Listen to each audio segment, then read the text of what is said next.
सभी को नमस्कार। मैं डॉक्टर जी.एल. डावर, सहायक प्राध्यापक। आज का जो हमारा विषय है राष्ट्रीय आय। तो आज हम जानेंगे राष्ट्रीय आय की अवधारणा, राष्ट्रीय आय का अर्थ, इसकी परिभाषा और इन परिभाषाओं का महत्व। तो राष्ट्रीय आय की अवधारणा कि राष्ट्रीय आय क्या है, तो ये आप लोगों को पता ही होगा कि राष्ट्रीय आय क्या होती, पर वास्तव में इसको हमको समझना है। तो राष्ट्रीय आय की अवधारणा का अर्थशास्त्र में वितरण के क्षेत्र में महत्वपूर्ण स्थान है। वितरण, जब किसी वस्तु का जब उत्पादन होता है तो उसका वितरण किया जाता है। तो वितरण उत्पादन में जो अंग लगते हैं, है ना, भूमि, श्रम, संगठन, साहस, है ना। तो जब राष्ट्रीय आय की गणना की जाती, राष्ट्रीय आय जब निकाली जाती है तो उसका वितरण में महत्वपूर्ण स्थान है। फिर अर्थशास्त्र में वितरण की किसी भी समस्या का अध्ययन करने के लिए राष्ट्रीय आय के विचार को समझना आवश्यक होता है।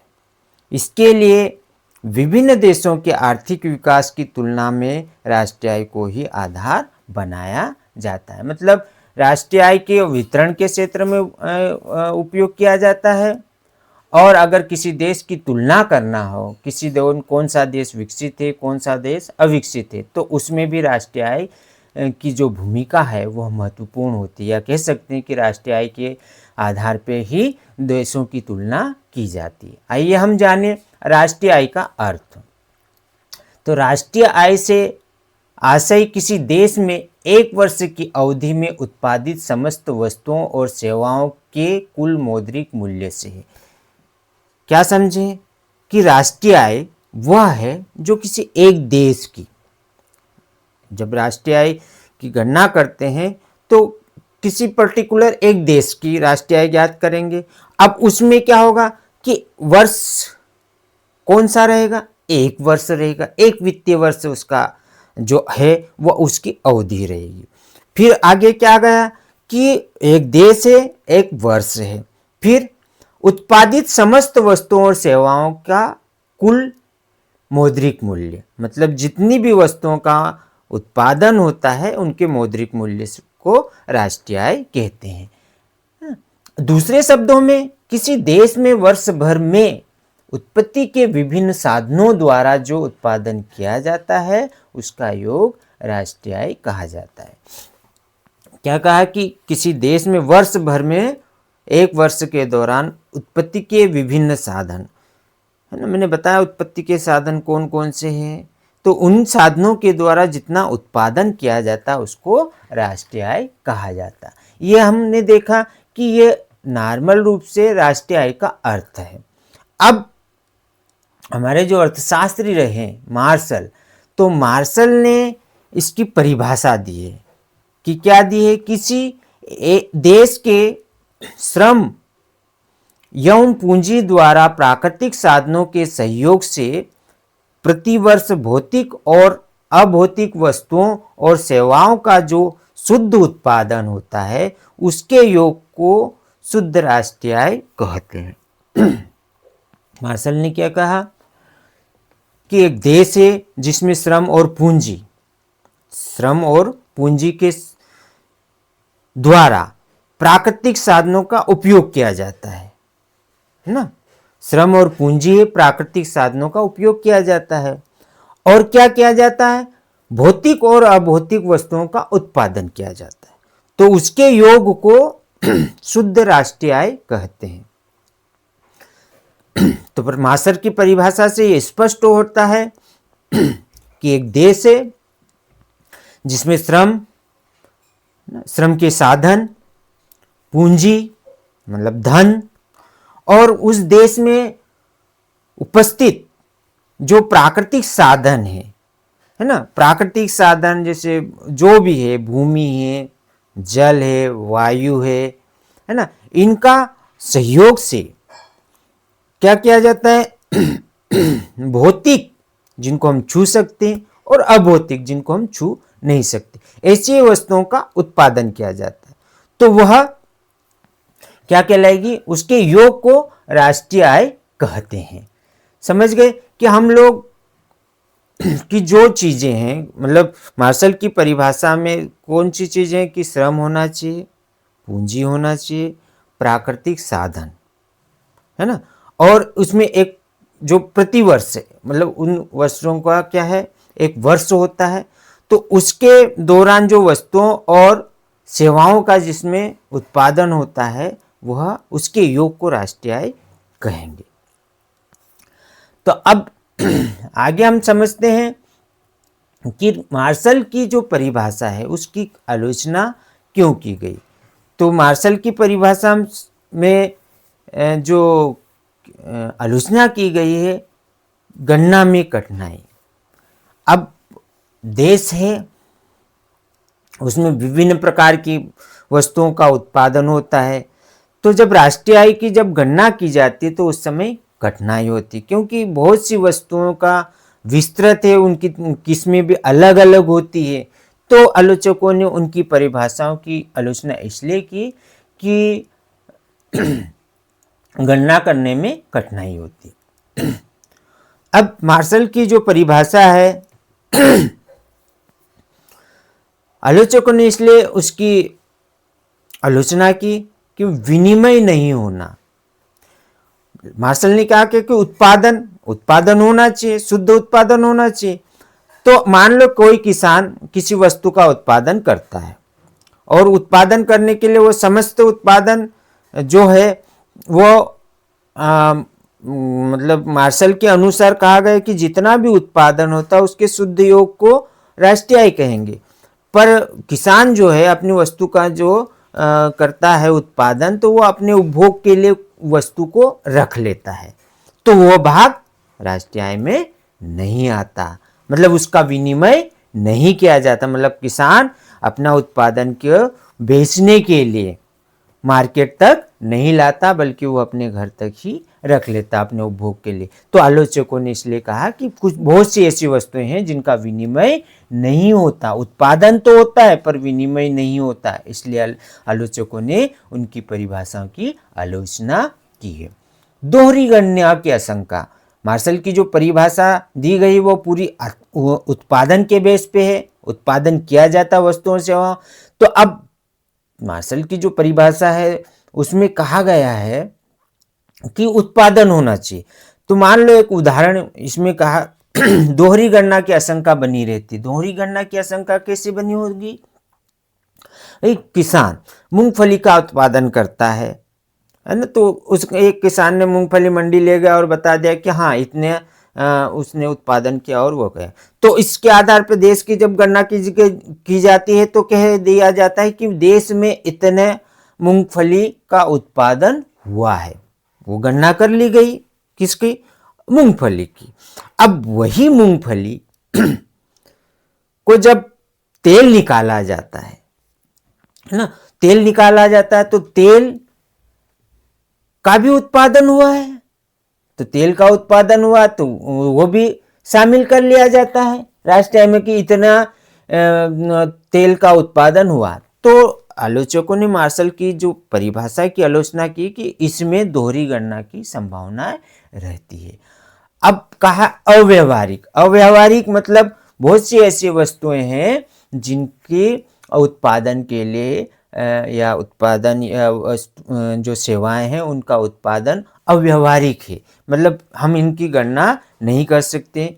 तो आलोचकों ने मार्शल की परिभाषा की जो आलोचनाएं की है वो चार है। गणना में कठिनाई के कारण उनकी आलोचना की गई, विनिमय नहीं होना, दोहरी गणना की आशंका और व्यवहारिक, इसलिए मार्शल की परिभाषा की आलोचना की। अगली परिभाषा आती है पीगू की। पीगू ने क्या कहा? राष्ट्रीय आय किसी समुदाय की वास्तविक आय का वह भाग है जिसे मुद्रा में मापा जा सकता है। देखो मार्शल ने हमको क्या बताया था कि उत्पादन, कुल वस्तुओं और सेवाओं के उत्पादन के योग को राष्ट्रीय आय कहते हैं। अब पीगू क्या कहते हैं?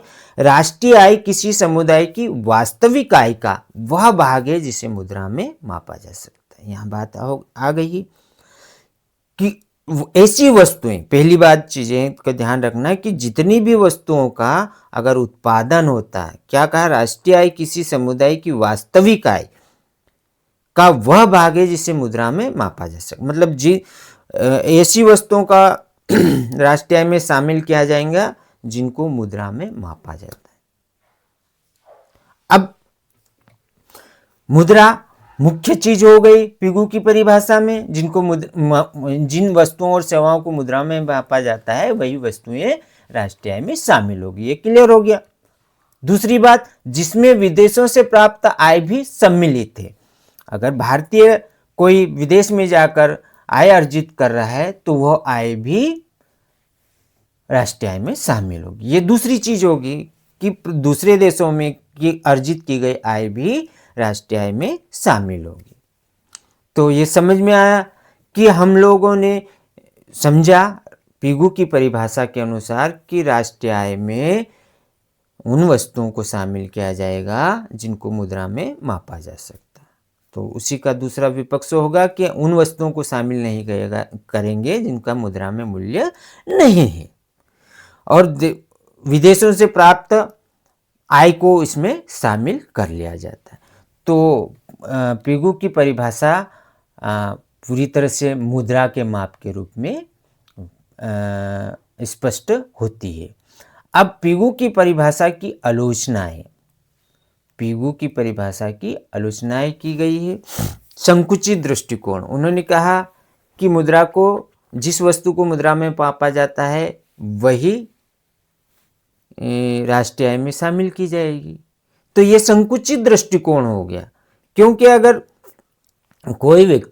कोई महिला है जो नर्स का कार्य करती है, मतलब डॉक्टर है, तो वो बाहर जाती है तो वह उस वस्तु का उसका मूल्य मिलता है, मतलब वो सेवाएं दे रहे, तो वो उसके जो है वो राष्ट्रीय आय में गणना की जाती है। अगर वही महिला घर में अपने बीमार पति की सेवा करती है तो उसके बदले में उसे कुछ नहीं मिलता है, राशि नहीं मिलती। तो कहने का मतलब ये वो काम तो वही कर रहे पर उसको इनकम नहीं दिया जाता, तो यहाँ पे राष्ट्रीय आय में वो चीज़ नहीं शामिल होगी, क्योंकि सेवा तो वही है। एक जगह उसकी सेवा का राष्ट्रीय आय में शामिल कर लिया जा रहा और दूसरा का जो घर में सेवा देती है उसका राष्ट्रीय आय में गणना नहीं की जाती। इसलिए पिगू की परिभाषा की आलोचना की गई। अस्पष्ट एवं अनिश्चितता, पिगू की परिभाषा की एक और है कि अस्पष्ट एवं अनिश्चित है, क्योंकि जो इसमें जो बातें की गई वो अस्पष्ट है और अनिश्चित है, इसलिए भी पिगू की परिभाषा की जो है आलोचना की गई। अगली परिभाषा आती फिशर की। तो फिशर ने क्या कहा, अब हम देखते हैं। हम बच्चों ये ध्यान रखना है कि हम जो परिभाषा समझ रहे हैं वह, जैसे मार्शल उत्पादन की बात करते हैं, पिगू उत्पादन के जो मौद्रिक मूल्य की बात करते हैं, जिन वस्तुओं का उत्पादन हुआ उनका मौद्रिक मूल्य है। अब फिशर क्या कहते हैं, तो फिशर की परिभाषा में किन चीज़ों को उल्लेख किया गया है या फिशर ने क्या कहा, तो राष्ट्रीय लाभांश अथवा आय में केवल अंतिम उपभोक्ताओं के द्वारा प्राप्त की जाने वाली वस्तुओं को समावेश होता है। क्या मतलब कि राष्ट्रीय लाभांश अथवा आय में केवल अंतिम उपभोक्ताओं द्वारा प्राप्त की जाने वाली सेवाओं, चाहे उनकी प्राप्ति भौतिक अथवा मानवीय पर्यावरण से जुड़ी हुई, समावेश होता है। तो फिशर की परिभाषा से ये स्पष्ट है कि ऐसी वस्तुओं को राष्ट्रीय आय में शामिल किया जाएगा जिनका उपभोग किया जाता है, मतलब उपभोग किया जाना चाहिए तो ही वो राष्ट्रीय आय में शामिल होगी, चाहे वो वस्तु भौतिक हो या अभौतिक हो। तो फिशर की परिभाषा में है कि राष्ट्रीय आय में उन्हीं वस्तुओं को शामिल किया जाएगा जिनका उपभोग एक वित्तीय वर्ष में किया जाता हो। अब फिशर की परिभाषा की आलोचना अव्यावहारिक है ना, मतलब कोई वस्तु आज अगर बनाई है और उसका उत्पादन तो हो गया उस वर्ष में पर उसका उपभोग नहीं हुआ, तो कहने का मतलब कि परिभाषा के अनुसार पिगू की परिभाषा फिशर की परिभाषा के अनुसार वो अव्यावहारिक है ना, कि उत्पादन तो हुआ उस वित्तीय वर्ष में पर उसका उपभोग नहीं हुआ, तो अव्यवहारिक हुई। अब जीवन काल के अनुमान में कठिनाई। पिगु ने कहा कि कोई भी वस्तु का है वो कब तक उपयोग में की जाएगी, है ना, उसका जीवन काल क्या होगा, तो यह अनुमान लगाना कठिन। किसी भी वस्तु का अनुमान जीवन का अनुमान लगाना मुश्किल होता है, इसलिए भी फिशर की परिभाषा की आलोचना की। अब उपभोग आधार गलत, मतलब उपभोग, कोई वस्तु का निर्माण हुआ, अगर उसका उपभोग नहीं होगा तो वो क्या वस्तु का उसको राष्ट्रीय आय में शामिल नहीं करेंगे, तो ये उपभोग का आधार गलत है, इसलिए भी फिशर की परिभाषा की आलोचना की गई। अब इन परिभाषाओं का क्या महत्व रहा है, तो मार्शल की परिभाषा सैद्धांतिक दृष्टि से उपयुक्त है एवं विभिन्न राष्ट्रों के विकास की तुलना करने में सहायक है। पिगु की परिभाषा राष्ट्रीय आय को निश्चित स्वरूप प्रदान करती है एवं व्यवहारिक है। फिशर की परिभाषा लोगों के आर्थिक कल्याण और जीवन स्तर की तुलना करने में उपयोगी है।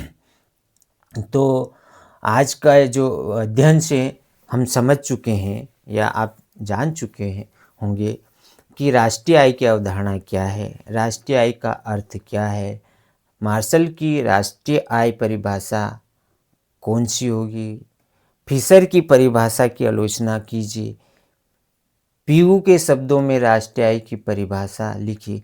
तो मुझे विश्वास है कि आप इन प्रश्नों को आसानी से इन प्रश्नों का उत्तर दे सकते हो। सभी को धन्यवाद।